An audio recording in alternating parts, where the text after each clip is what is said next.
Man United and Money Talks. As usual, we are the club that keeps trending over serious things, non-serious things, reasonable, non-reasonable things. We are Man United.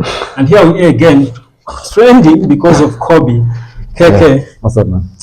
It's a bad day. It's a bad day for me, man. Why, man? I hate to see these stories about Kobbie. You know my feelings about him. You love the kid. You went to Carrington last year. You went to Manchester, and you were just looking for Kobbie merchandise. Mm-hmm. You asked, you walked around asking all these guys who weren't really familiar with Kobbie Mainoo. Yeah.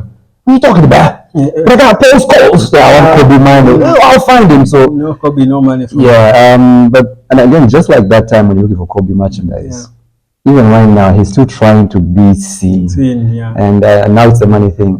You're mad? Yeah, I'm a bit mad because it never ends well.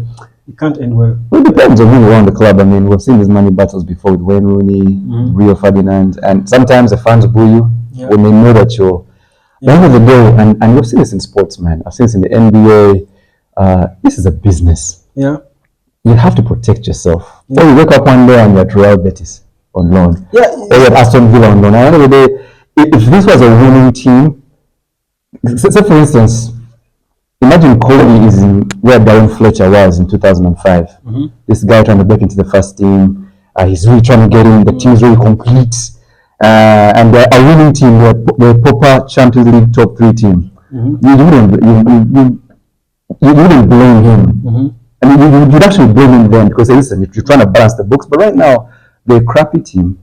Not much is happening. And he's trying to protect his future because anything can happen. The only sad bit there is the whole financial fair play bit. There's that, but also, I get your point, but you've got to be reasonable, even if you're trying to protect yourself. You need to do it reasonably. I think Kobbie knows we all want him to earn big money, but 180 quid is way too much to even kill him. You know what money does to players? That's true. But again, you look around the Premier League. If you look at the midfielders he stood with for England, the people he starts with, Declan Rice.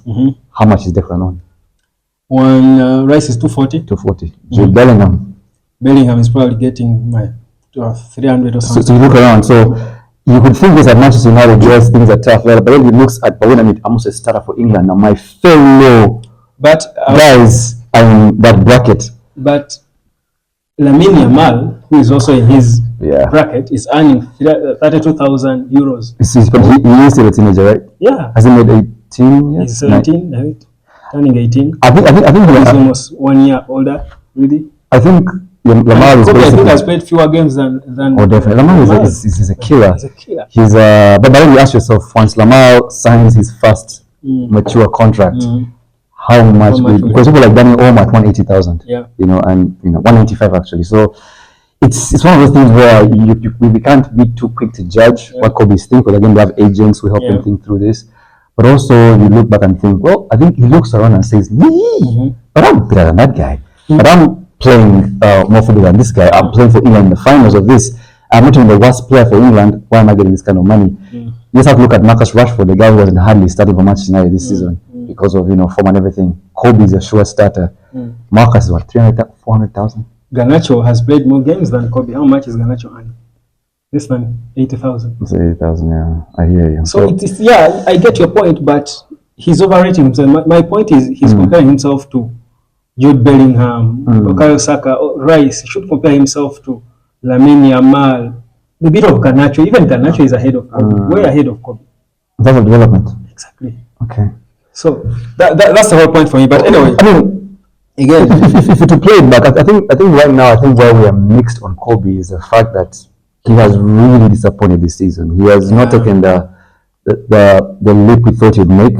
And sometimes they call this not the second year syndrome, where you come back and everyone knows how you play, so they block you out. But also you look at the burnout. He played at the Euros, he came back, he's been playing so much football. In the game he came back on last season in October against Everton, he was one of the matches, the time when Garnacho did the overhead kick. So he was basically one of our best midfielders or best players generally. Remember the Liverpool game, and so many games in the FA Cup final, he scored the second goal that basically clinched that game. A great 1-2 move, got the ball finished over the keeper at Wembley. There are moments where Kobbie felt, you know what, I'm that guy. And I told you myself, I think Kobbie is captain material. Yeah. Captain Kobbie, sell Bruno. I love Bruno, best player, but I think in this window.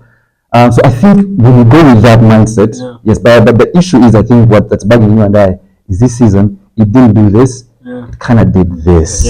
And then it ends with this kind of injury. And so we're kind of living in the last few phase. But if I took you back to the FA Cup final, he just finished against Man City, I'll give him, and we asked for I'll give him 200k. You see what I mean? So when football, and we say a week in soccer is a long time. So I think we're judging Kobbie because of how crap this season has been. This entire season, everybody. Yeah, but KK, 18 players have traveled to Spain for the game against Real Sociedad. Yeah, no Maguire, no Manuel Ugarte, but someone is back. Excitement. Who's back?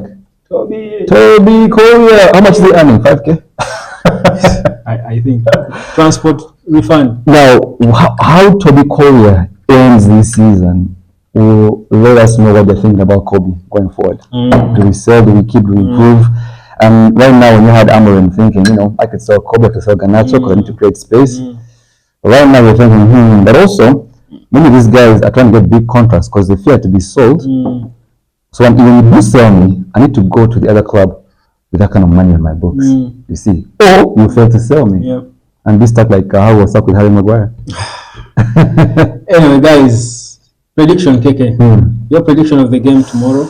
Bass County away from home, so many injuries, down on form, down on confidence. Goal for Højlund. You know what? Last season, Højlund was actually incredible in the Champions League in Europe. It was so fun. Destroyed Banner, but we didn't win. He kept scoring against everyone. I see him scoring. Yeah, why not? I mean, he began well in the last game and then just faded away. The penalty shootout must have had those guys, Zaxi and everybody. Away in Sociedad, probably a 2-2 draw. He has 5 goals already and an assist in 8 games in the Europa League already for Man United. So it's his playground. The press in Europe is not as intense as the press back in England, and there's space for them to play. Especially in Europa. Yeah, the pace is also really, really low. Can we say win it? The Europa League? You know what? We have seen stranger things, man. Why not? I like the way you keep the faith. Subscribe, guys. Catch you later. You can't even subscribe, right?